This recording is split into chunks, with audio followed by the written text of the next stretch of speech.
Buenos días. Vamos a comenzar entonces con el tema de hoy. Ya son 9:01, tenemos 80 participantes, poco a poco irán llegando. Se les recomienda, chicos, llegar temprano. Recuerden, tienen que estar 10 minutos antes, por lo menos 10 a 15 minutos antes de las 9 de la mañana. Como les decía, veníamos trabajando con lo que es la composición química de los seres vivos. Ya trabajamos con biomoléculas inorgánicas, que eran agua y sales minerales, trabajamos con las orgánicas, que son carbohidratos, trabajamos con lípidos, proteínas. Ahora vamos con lo que son los ácidos nucleicos y las vitaminas, que también es parte de las biomoléculas orgánicas. Les voy a compartir las diapositivas, me avisan si logran verlas. ¿Logran ver las diapositivas?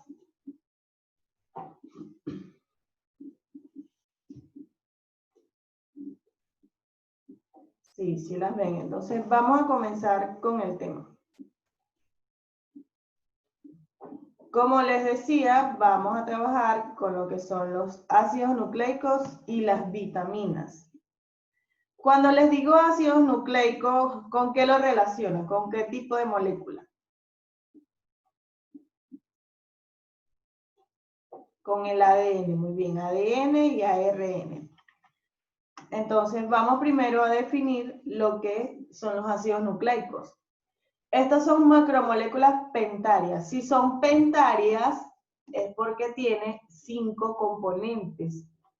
Está compuesta por carbono, hidrógeno, oxígeno, nitrógeno y fósforo. Vamos a encontrarnos con grupos fosfatos. Tienen que copiar apuntes. De una vez les voy diciendo que cada clase tiene que copiar apuntes. Se los he dicho siempre, que tienen que tener apuntes en su cuaderno. Entonces, como les decía, si son macromoléculas pentarias, tiene 5 componentes. En este caso es carbono, hidrógeno, oxígeno, nitrógeno y fósforo. Tiene grupos fosfatos. Estas macromoléculas son de alto peso molecular y está constituida por cientos o miles de unidades llamadas nucleótidos. Estos nucleótidos están conformados por 3 componentes básicos que ya se los voy a explicar. Entonces, aquí nos vamos a encontrar en una molécula de ADN con 3 componentes básicos, que serían una base nitrogenada, un azúcar y un grupo fosfato. Unidos por medio de enlace fosfodiester me van a formar lo que sería una molécula completa, una macromolécula. Aquí tenemos los 3 componentes para formarme la cadena completa, que lo llamaríamos también polímero. Como les dije, estas estructuras están unidas por un enlace fosfodiester. ¿Pero qué es un enlace fosfodiester? Este va a ser el que una a los grupos fosfatos de los nucleótidos adyacentes. Es decir, un grupo fosfato se va a unir con el grupo fosfato de otro nucleótido. Eso va a conformar el esqueleto de la molécula de ácido nucleico, es decir, es lo que le va a dar la estructura. ¿Cómo van a estar unidos estos dos nucleótidos? Se va a unir el carbono 5 de un azúcar con el carbono 3 de otro azúcar mediante un grupo fosfato. Es decir, si yo tengo, por ejemplo, mi mano, lo voy a representar con mi mano, este va a ser mi carbono 3, este va a ser mi carbono 5. No voy a unir 5 con 5, sino que se va a unir el 3 con el 5, lo que me le va a empezar a dar esa forma de hélice que tiene la cadena de ADN. Como ven, tiene una forma de hélice. Es por eso, porque estamos uniendo el extremo de una con la punta de otra. Vamos con la estructura de los nucleótidos, que son la unidad que conforman estas moléculas, estas macromoléculas.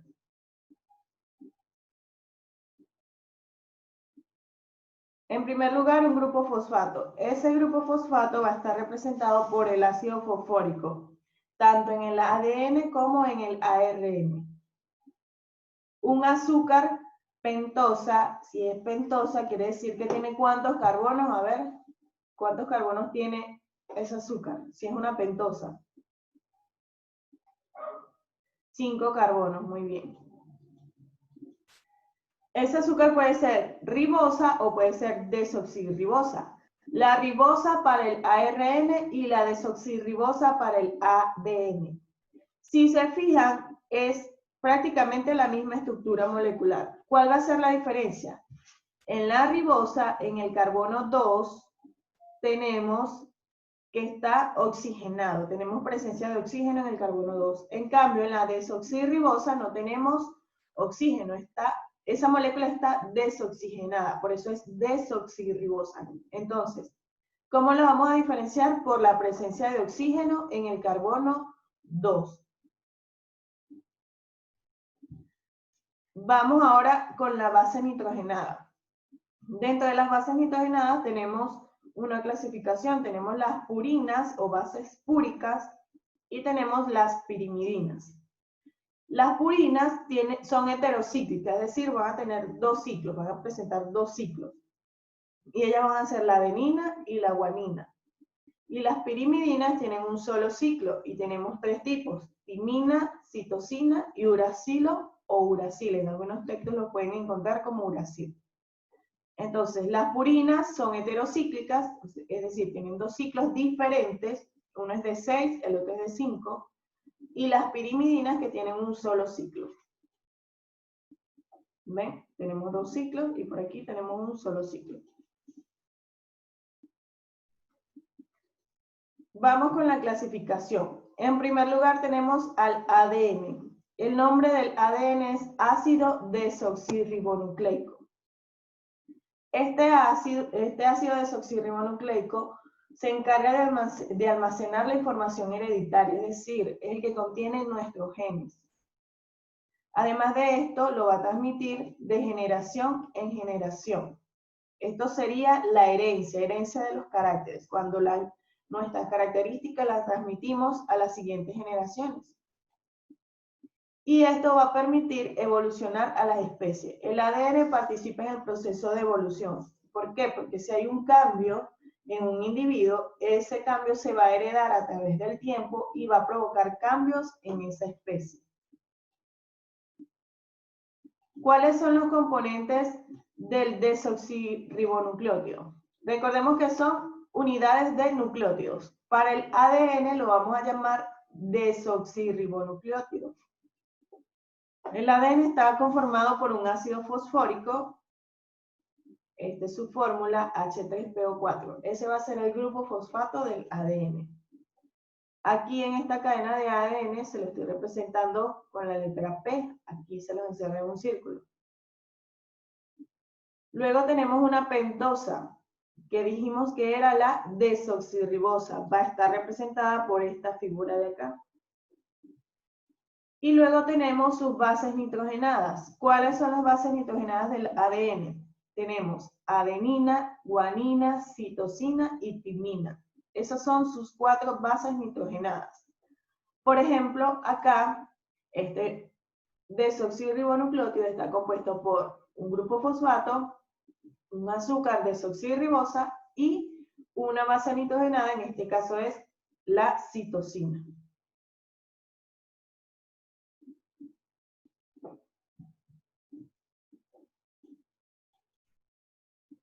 Ahora tenemos el otro tipo de ácido nucleico que es el ARN. El ARN se llama ácido ribonucleico. Este se forma en el núcleo de la célula. No lo vamos a encontrar disperso en el citoplasma, sino en el núcleo de la célula. A diferencia del ADN, esta es una sola cadena, no es una doble cadena como el ADN, sino una sola, el cual se va a obtener por una copia de ADN. Se toma una copia de ADN en el núcleo mediante una enzima que se llama transcriptasa y este va a formar el ARN. ¿De qué se encarga el ARN? De copiar la información a nivel de los ribosomas. Él toma la información del núcleo y lo lleva hasta los ribosomas para que se copie la información. Estos son los ribosomas. Los ribosomas constan de una subunidad grande y una subunidad pequeña. ¿Qué va a hacer el ARN? Él va a pasar a través de las dos subunidades llevando la información que tomó de la cadena de ADN para que ésta sea copiada y así se sinteticen proteínas. Su función principal es realizar la síntesis de proteína en conjunto con los ribosomas. ¿Cómo está conformado el ribonucleótido? En el caso del ARN se llama ribonucleótido. En el ADN era desoxirribonucleótido, aquí es ribonucleótido. También tiene al ácido fosfórico, ese va a ser su grupo fosfato, el mismo que en el ADN. Tenemos un azúcar pentosa. ¿Cuál es el azúcar pentosa en este caso? En el anterior era desoxirribosa. ¿Aquí cuál sería? En el ARN, ¿cuál sería? A ver, ¿quién me dice? La ribosa, muy bien, la ribosa. Ese sería su azúcar pentosa, la ribosa. Recuerden, la ribosa está oxigenada en el carbono 2. La desoxirribosa no tiene este oxígeno. Y sus bases nitrogenadas también son 4. Adenina, guanina, citosina, pero en vez de timina va a tener uracilo. Esa va a ser la variación. En vez de timina va a tener uracilo. Adenina, guanina, citosina y uracilo. Esas son sus bases nitrogenadas. En el ADN tenemos en el ARN tenemos 3 tipos, los cuales participan en la síntesis de proteínas. En primer lugar tenemos al ARN mensajero. A este ARN mensajero también se le conoce como codón. Lo pueden encontrar con cualquiera de estos nombres, ARN mensajero o como codón. O cuando lean algo y vean esta palabra codón, lo van a asociar con el ARN mensajero.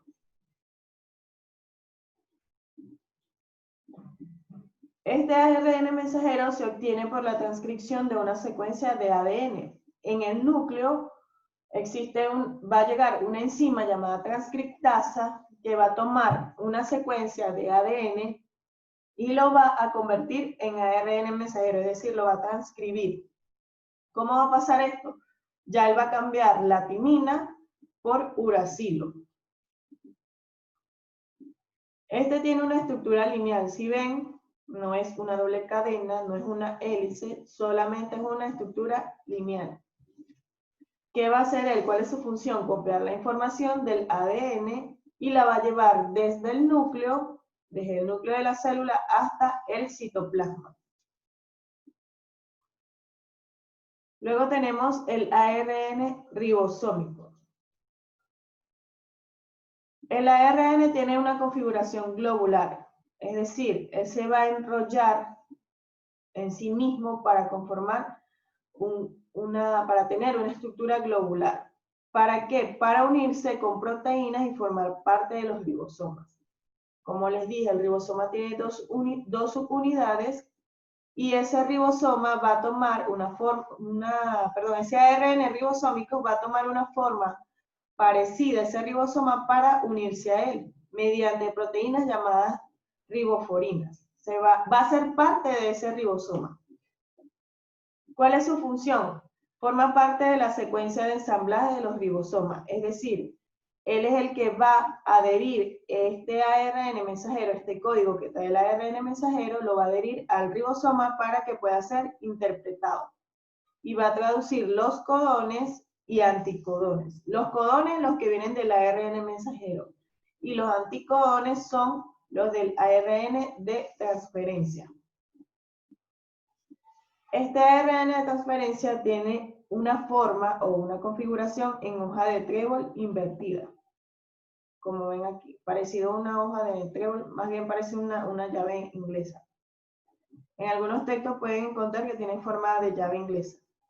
¿Cuál es su función? Este recoge y selecciona aminoácidos libres del citoplasma, es decir, él en el citoplasma va a tomar aminoácidos que puedan ser compatibles con estos aminoácidos que me trae el ARN mensajero. Él los va a tomar del citoplasma y los va a llevar hasta el ribosoma para que se unan a los aminoácidos que trae el ARN mensajero. Entonces, recoge y selecciona aminoácidos libres del citoplasma, lo transporta hasta el ribosoma, y allí cada ARN de transferencia es específico para un aminoácido. No es que voy a traer cualquier aminoácido y lo uno con cualquiera que esté allí, no. Cada uno es específico para otro. Tienen su punto de unión, son específicos, no trabajan no se unen a cualquier otro aminoácido. Con eso terminamos con lo que son los ácidos nucleicos. ¿Alguna pregunta sobre ese punto de los ácidos nucleicos para pasar a las vitaminas?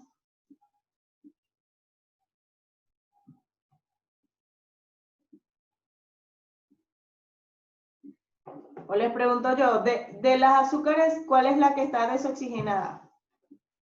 De la ribosa y desoxirribosa, ¿cuál es la que está desoxigenada? La desoxirribosa, muy bien, Catherine. ¿Y a cuál ácido nucleico pertenece?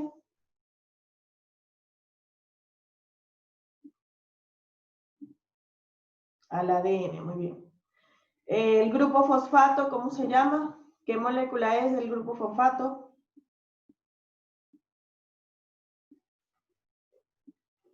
El grupo fosfato, ¿qué molécula es? ¿Ácido qué? ¿Ácido qué? ¿Cómo se llama ese ácido? ¿Cómo se llama ese ácido? No. ¿El grupo fosfato cómo se llama? ¿Ácido qué? No, ácido nucleico no. Ácido fosfórico. El grupo fosfato se llama ácido fosfórico. ¿Qué base nitrogenada está en el ADN y cuál está en el ARN? Recuerden que varía en una. ¿Cuál es la del ADN, la que varía?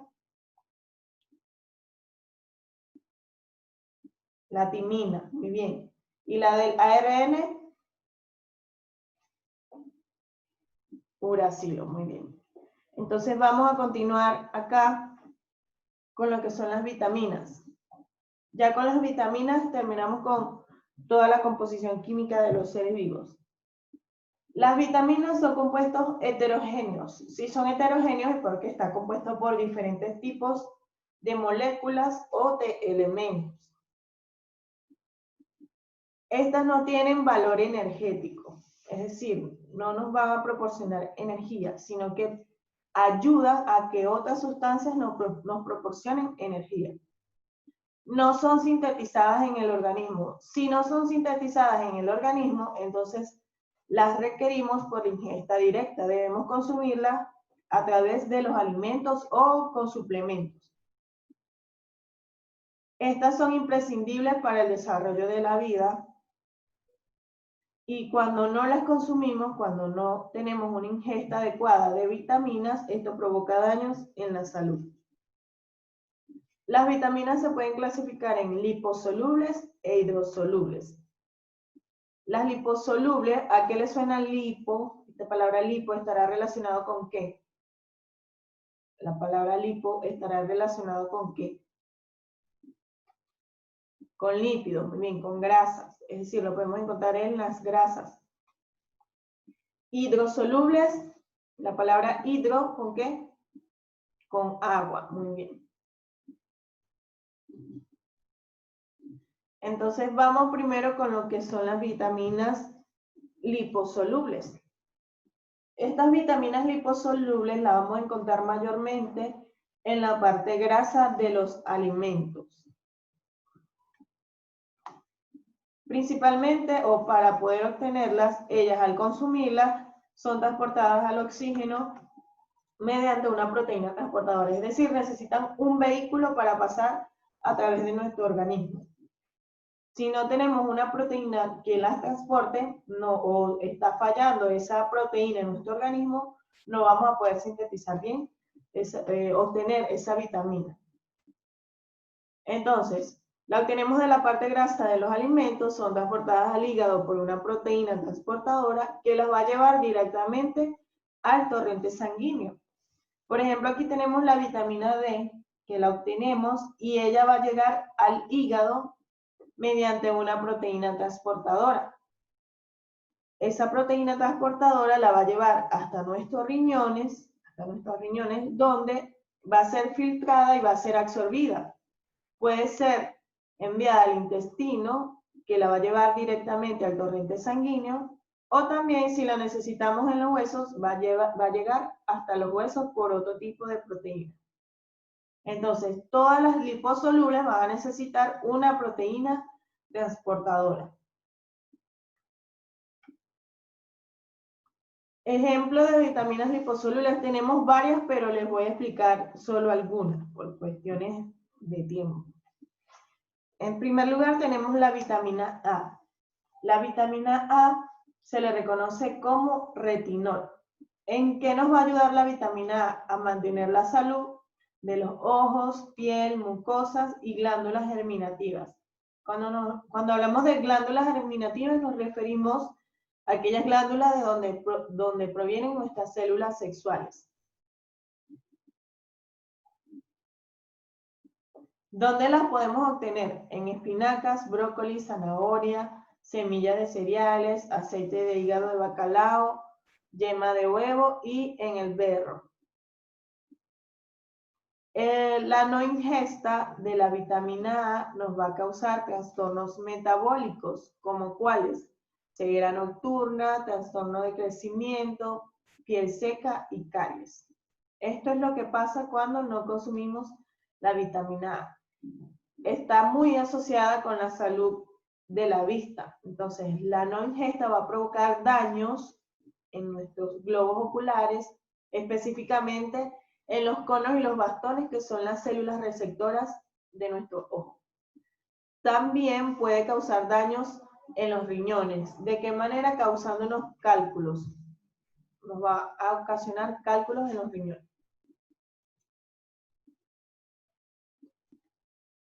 Vamos con otro tipo de vitamina liposoluble, que sería la vitamina D. Esta vitamina D también se le conoce como antirraquítica. Si es antirraquítica, ¿con qué lo estaríamos relacionando esta vitamina D? ¿Con qué parte de nuestro cuerpo?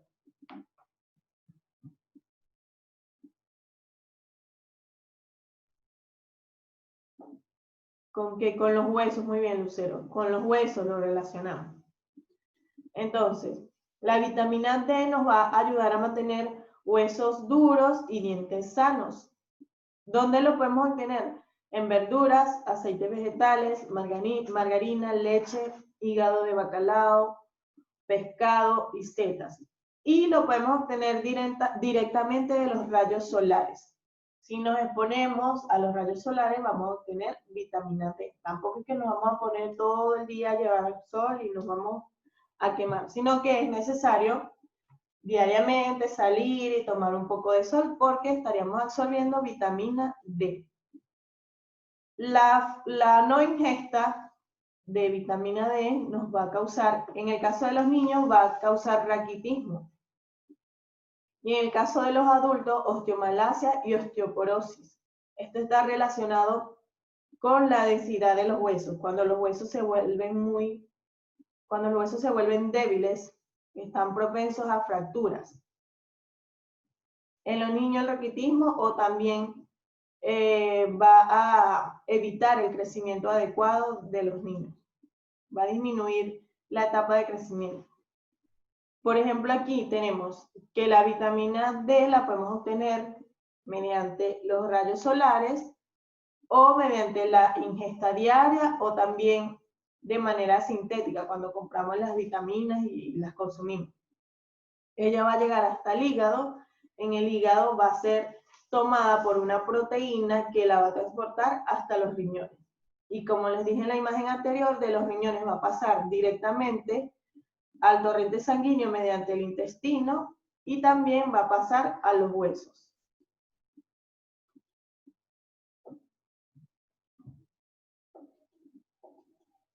Vamos ahora con las vitaminas hidrosolubles. Las vitaminas hidrosolubles no se almacenan en el organismo, solo la vitamina B12 se almacena. Como no se almacena y no necesita ningún transportador, su paso por la sangre va a ser rápido. Su paso a la sangre no necesita transportador. Como pasa rápido, si no la absorbemos, si no la utilizamos, tenemos que consumirla en dosis frecuentes. ¿Por qué? Porque como no se almacena, la podemos eliminar a través de la orina. Entonces, si no tiene un transportador que lo fije a alguno de nuestros órganos, va a pasar rápido por nuestro torrente sanguíneo y se elimina a través de la orina. Por ejemplo, la consumimos, pasa por nuestro estómago, por todo nuestro sistema digestivo, no se absorbe y va a pasar al hígado. Del hígado pasa a los riñones, donde se filtra y se puede expulsar a través de la orina. Entonces hay que estas vitaminas hidrosolubles hay que estarlas consumiendo constantemente.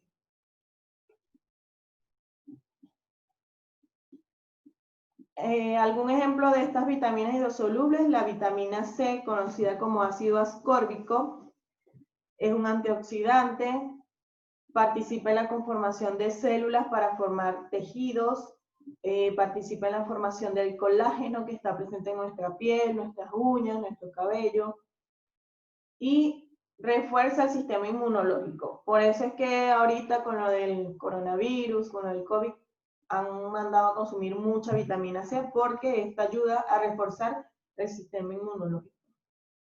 ¿Dónde lo vamos a encontrar? Principalmente en frutas cítricas, en tomate, en ají y en hojas verdes.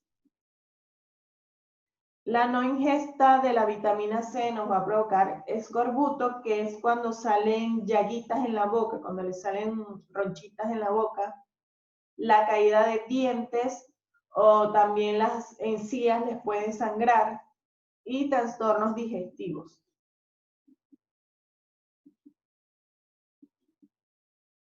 Tenemos también el complejo B. Dentro del complejo B tenemos a la B1, que se le conoce como tiamina, que participa en el metabolismo de los glúcidos, ayuda a mantener saludables los nervios, el corazón, lo podemos encontrar en las levaduras, vegetales, cereales, huevos, vísceras, cerdo, moluscos.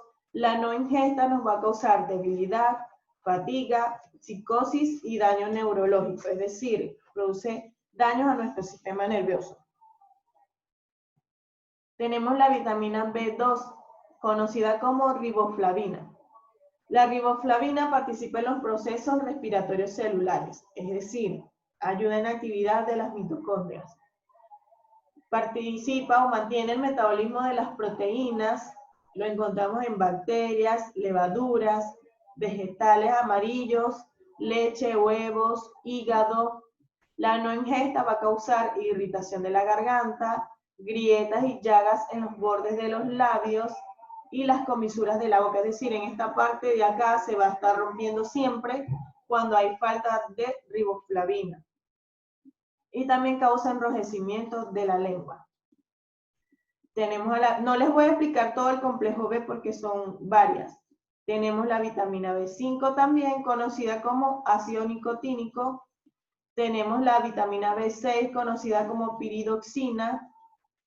Tenemos la B9, ácido fólico, muy importante, porque participa en el crecimiento y en la eritropoyesis. Eritropoyesis es formación de glóbulos rojos.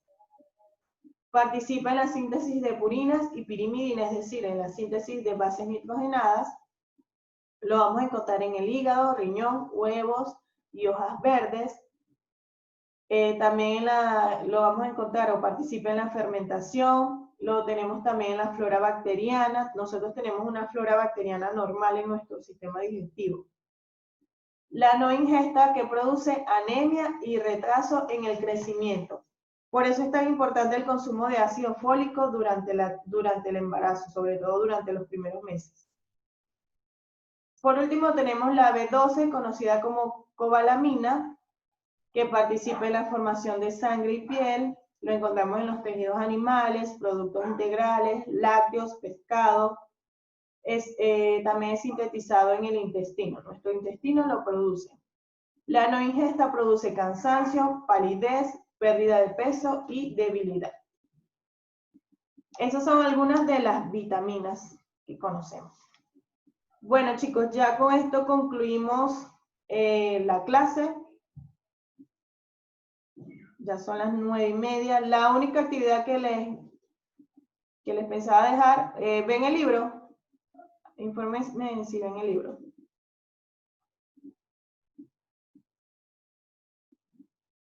¿Ven el libro?